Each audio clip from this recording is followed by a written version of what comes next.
It hasn't been the year for holidays, from closed borders to the quarantine rush. There's a real lack of coordination and communication between the British government and us.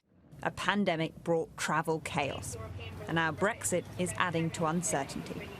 What this year will have told EU destinations is just how important UK travellers are to, particularly the places like Spain, France, in terms of the holiday makers bringing in some very important revenue.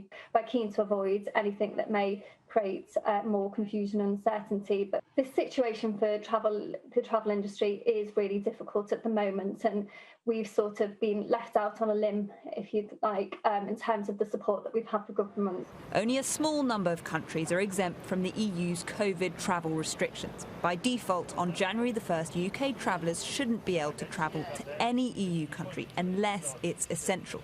But in practice, European countries will make their own decisions.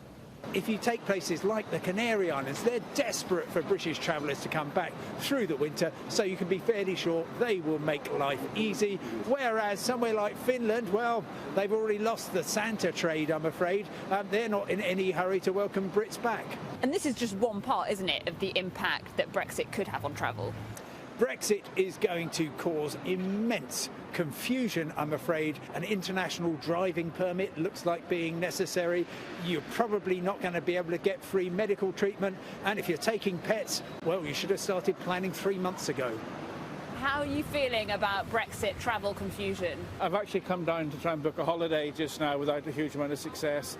But as far as how it's going to end up, wake me up when it's all over. Definitely causing people to second-guess their travel plans, but I guess we'll just wait to hear from the government and see what happens. I'm wondering, do I need stamps to get into each country? What are the barriers to entry?